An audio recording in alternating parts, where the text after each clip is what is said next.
How are those reading goals coming?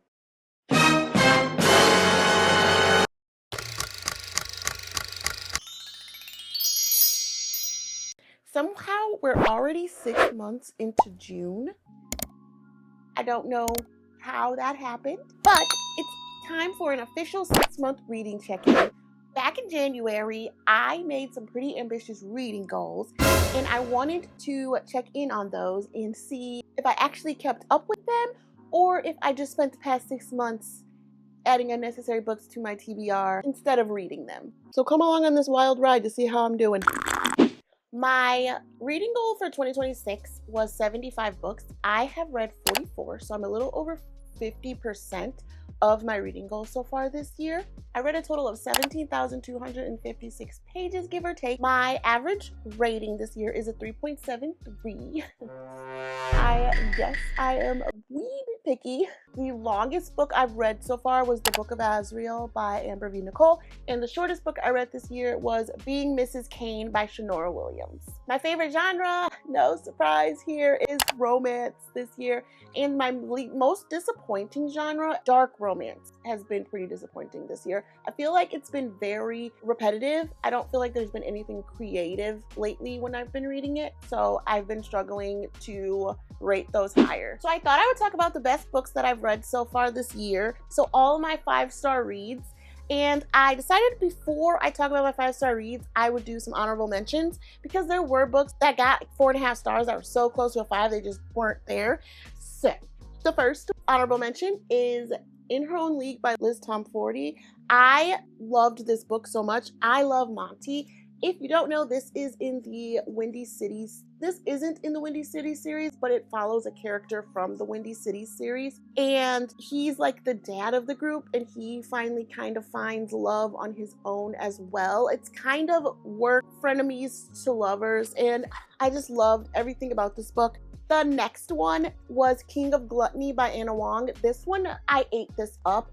There's just something about the men that she writes in her books that I just really gravitate towards, and I loved getting all the snippets of all the characters from the other books. And if you don't know, this is from the King of Sin series. This is the 6th book. I loved every bit of this. I was having such a good time with the characters. I loved the representation in this book, the different cultures that were brought into it, and this one was a lot different than the other ones, where I feel like it kind of followed the billionaire man, and like he kind of was trying to step out of that a little bit, and I just thought this one was really good. Next is The Book of Azrael by Amber V. Nicole. I had such a good time with this book. I read this on Kindle, and then I saw this beautiful splayed edges, and I just had to grab it. This was probably one of the first books I read this year, and it's such a good fantasy and romantasy, and I cannot wait to continue this series. I know there's more out. I just, they get bigger as the series goes along, and I feel like if I'm in a slump and you're going to give me a 700-page book, I just feel like, what did I do to you in a past life to earn this kind of disrespect? Like, I don't understand. Another honorable mention is This Story Might Save Your Life by Tiffany Crum. This is a thriller, and I had a really good time reading this one, and it was really good. I had a really good time reading this. I flew through the pages. I have not had this much fun in a thriller book in a really long time where I didn't guess or figure out what was happening. Out of Fury by Rena Kent, and this is in the Legacy of God series. This is the 4th book in this series. 5th? Is this the 5th? Wow, it says on there. This is the 5th book in this series, and it is a romance. And this is my favorite book of the entire series so far. I still am finishing the last one, but I don't think it's gonna hold a candle to these guys. I loved this book. I just did. I cried. My husband thought something was wrong with me. Like, I just ate this up. Last but not least is The Maddest Obsession by Danielle Laurie. This book was really good. I really enjoyed it. Christian. Men. Okay, don't take notes. Actually, he did some stuff. But Christian, Christian.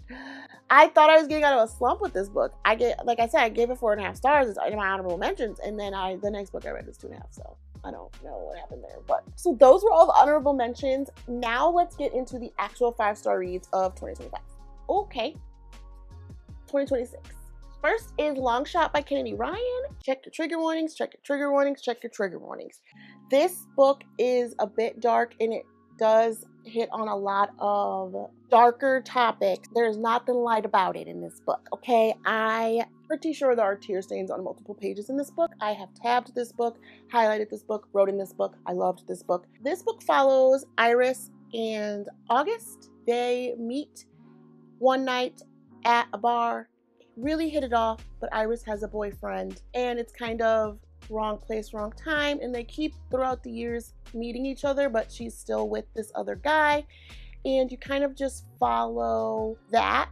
Heartbreaking. It's so heartbreaking. It does have a happily ever after, but to get there, really just to get there. Okay, you gotta get there. You got to. Next is Only for the Week by Natasha Bishop. This follows Dr. Janelle and Rome. Janelle's sister is marrying her ex, and they are in Tulum for the wedding early, and Rome and Janelle strike up a deal like, hey, let's do something no strings attached for the week until the wedding to blow off some steam and some stress. And then obviously they realize that there are feelings there, but this book was so fun. I honestly felt like I was in this friend group. I felt like if you put all of the friends that I have in a room together and took us to Tulum, first off, we would not act as mature as these people, but second off, we would fit right in. Just the banter, the jokes, the everything, just the family aspect of the friends just felt so like close to home for me. I read this in under 24 hours. I devoured this book and I had such a good time. There are some more serious topics that are interwoven into the book with the family, and I think she did that beautifully while still keeping that kind of fun atmosphere. So yeah, 5 stars. The third book I have is Love and Other Words by Christina Lauren. I loved it so much that I got the splayed edges. Something about me and splayed edges, let me tell you. This story kind of took my breath away, but I think it was just the timing that I read it. It was just emotional for me for some reason. As well as Macy and Elliot, it is a second chance romance, which another reason it shocked me is I don't do well with second chance romances, and this one I ate up. They were best friends and pretty much in love with each other when growing up, and then something happens and they don't speak anymore, and then they run into each other again, and it kind of follows the storyline of them in the past and the storyline of them kind of rekindling their friendship in the future. Amazing, beautiful story. I feel like when there's always that reason they don't talk, I never agree with the reason. And I agreed with the reason in this one. Maybe it wasn't done in the most mature way. And I thought that she did such a beautiful job bringing it all together and wrapping it up. Last but not least, Fourth Wing by Rebecca Yarros. I have a whole reading vlog going to town while reading this book, and I had a blast. This was so much fun to read. I was nervous because I am newer to fantasy type worlds. With the length of this, I was pretty nervous that I might not enjoy it as much, but I had such a good time. This follows Violet Sorrengail. Her mother is like the commander, and she tells her, you're not going to be a scribe like I once told you you were going to be. You're going to go be a dragon rider.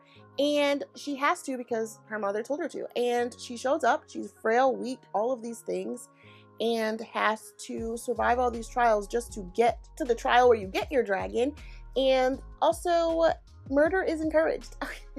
It happens a lot, and you might not survive the next day. There's another guy there named Zayden, who they're rivals. They're on opposite sides of things. He is from a lesser group of people that they kind of frown upon in her world. And then there is Dane, who is her friend, there to also help her. So it's kind of like a sort of a love triangle, kind of. It was so good. The dragons. The way that they communicate with the dragons and like getting your dragon and all that was the chef's kiss. I loved the magic system of that, and I just think it was so captivating. I never was sitting there bored. I laughed out loud. I was audibly gasping at things. She will tear your heart out in this book. she will tear your heart out in this. They ask you how you are, you just have to say that you're fine when you're not really fine. Rebecca, if you're watching this, why would you do that to me? We'll move on. We'll move on. Okay, now we're gonna talk about the biggest disappointments of 2026. Look, I am nobody. Okay, just a lonely girl in a lonely little world reading her little books to escape, and then you bring out the fire-breathing dragon. Because what are some of these books? Anyway, let's just start. Okay, the first book, unfortunately, Heated Rivalry. I wanted to love this so much, and I saw the love it got, the show, all of that. I read it because I do want to watch the show. I did not feel the connection that so many people felt between Ilya and Shane, and I just didn't get it. Like, I don't feel like the story ever really gave us moments where they were getting close. It was just kind of, I don't know. So if you don't know, it follows Ilya and Shane. They have been rivals since they were children. They get into the NHL and they are rivals in the NHL. It brings in a lot of money. It's lucrative for everyone involved. But behind the scenes, they are intimately involved. It is not a romantic. They're just hooking up at the time. And then obviously more leads to more and they fall in love with each other. I just didn't buy that they fell in love with each other, unfortunately. So that's why this book is my most disappointed. The next two books are my lowest rated. And I say that with a heavy heart because it takes a lot for me to rate something under 3 stars. It takes a lot. But these books took a lot out of me. So the first book was Of Ink and Alchemy by Sloane St. James. I gave it a 2.5. That's being generous. I did not enjoy this. And I think I have learned Instagram ads aren't for me. Okay? I have gotten burned too many times by Instagram ads for the rest of my life. Respectfully, Sloane, I did not enjoy this book. It follows Logan and Kelly, and Logan is the head tattoo artist at a tattoo shop. Kelly is an apprentice. It was her dad's tattoo shop at one point, and he left it to Logan.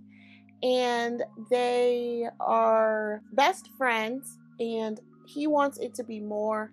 Kelly has tried to make it more before, and he turned her down, so now she's kind of erased that whole idea from her mind. It's supposed to be dark romance, so he kind of manipulates the whole situation in a sense to get her to fall in love with him, and then there's outside factors also trying to keep them apart.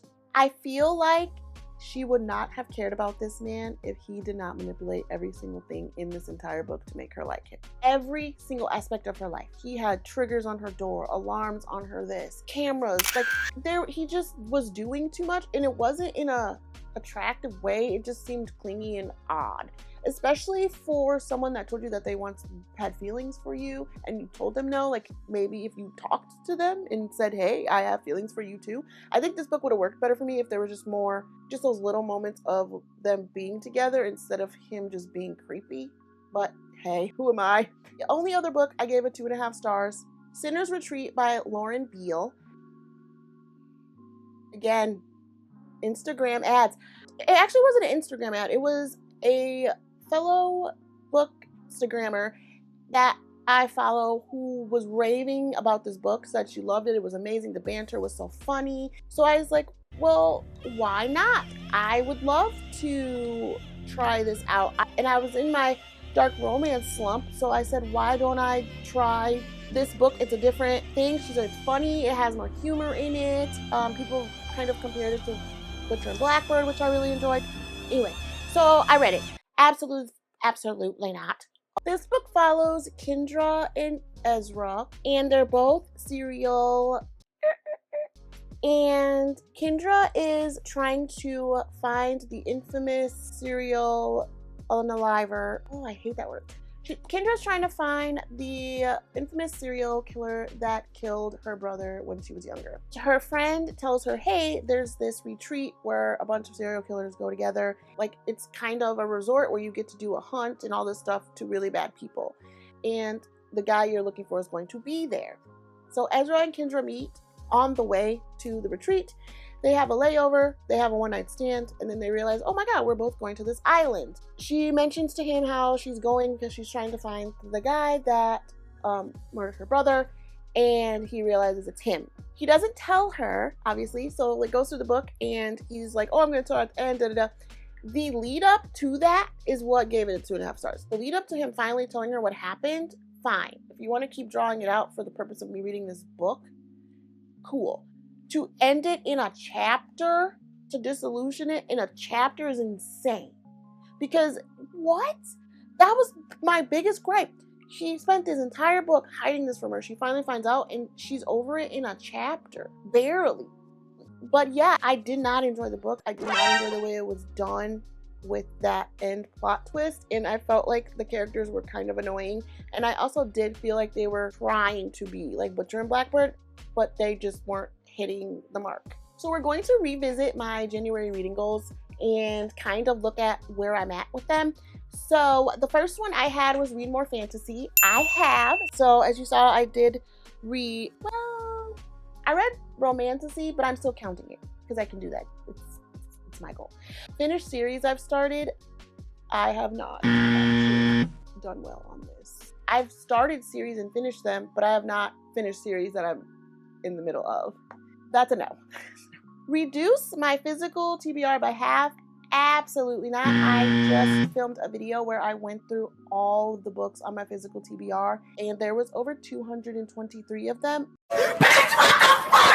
And I found 2 more after that video, and then my book of the month order comes in next week. So no, that goal is not even close. I don't even think if I read a book every day for the rest of the year, I would not even hit half of the books on my TBR. Read 75 books. I am close. I am more than halfway there. I think I will be able to get it once I am over this little hump of a book slump. Read classics. I have not read a classic yet. I do want to. I don't know. Does Bridgerton count? Not sure.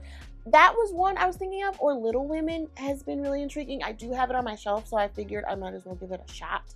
Read more POC authors. I actually have. I have been tearing them up. And my last goal was to read 1 book of the month, book per month. We're not going to talk about it. I have not done that. I also forgot that that was a reading goal of mine, so that is funny. Got it! I should. I use my book of the month to the fullest of its capabilities. I just need to read the books that I get in from them. So then I thought I would take kind of some questions I've seen like from the book text in the past and answer some of them because they're kind of fun. So the first question I'm going to answer, am I behind or ahead of schedule? I am a little bit ahead by, I think it said like 7 books. So I am in a good place right now with reaching my goal at the end of the year.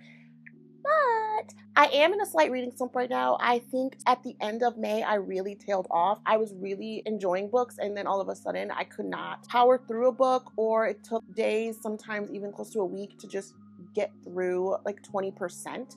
So right now, I'm struggling. So I know that is going to come into play at some point in my reading goal. Next question is, did I read more than expected? Yes. I will say I did. I am a mommy, so I am with my child all day.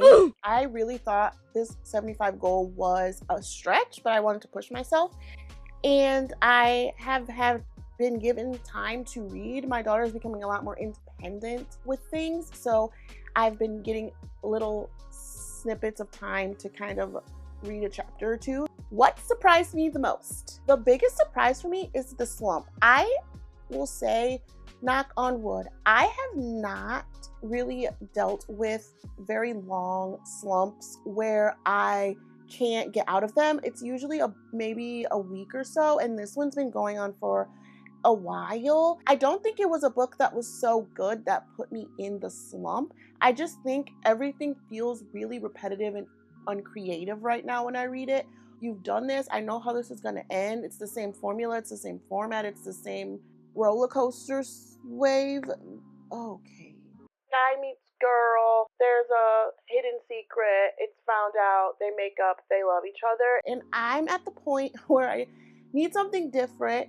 And that's why I have dived into dark romance. But then even dark romance has been a hit or miss for me lately too, because dark romance has been very repetitive as well. So I think I just need to step away from romance for a little bit and try some fantasy. Obviously there's others. Oh, thrillers or fantasy I think will bring me back to a good place. The best book I've read so far, that would have to be Daggermouth. Oh, I forgot to mention that. I should have mentioned that earlier in the top reads of the year. That is my first 6-star read ever. I loved Daggermouth. I had so much fun. The ending had my jaw on the floor. I cannot wait for the second book to come out in that series. If you have not read that book, stop whatever book you're reading and read it. It was so good. My new favorite author, H.M. Wolf, the author of Daggermouth. I love the way she writes and the way she captivated me and kept me intrigued the whole time. Next question is my favorite character so far this year. I'm gonna say Nico from God of Fury. Yeah, so far this year, if I had to pick one, it would be him. I just loved him. Just had a special place in my heart. Another question is series that I want to finish. A series I really want to finish is the Legacy of God series. I'm on the last book. I just have taken a little break, and I also would like to but make a dent in the Zodiac Academy. I am on the 4th book. I am at a lull right now. I kind of think I read through the first 3 so fast that it's starting to feel a bit repetitive. I do want to make a little bit deeper of a dent into the Zodiac Academy series as well. The last question is my favorite romance so far this year. God of Fury. It will definitely be God of Fury. That was my favorite romance. A close second would be King of Gluttony. I would give King of Gluttony a close second because that was really good, and I had a really good time reading it. So that was my 6-month wrap up. We did it. So leave a comment down below how many books you've read so far this year and what is your favorite read of 2026. Also, if you have any book recommendations for me to get me out of a slump, please leave them down below. My reading taste right now is all over the place. It is a hot mess and I just need anything to pull me out of this slump. But anyway, thank you so much for watching. If you like this video, don't forget to like and subscribe, and I'll see you in the next one.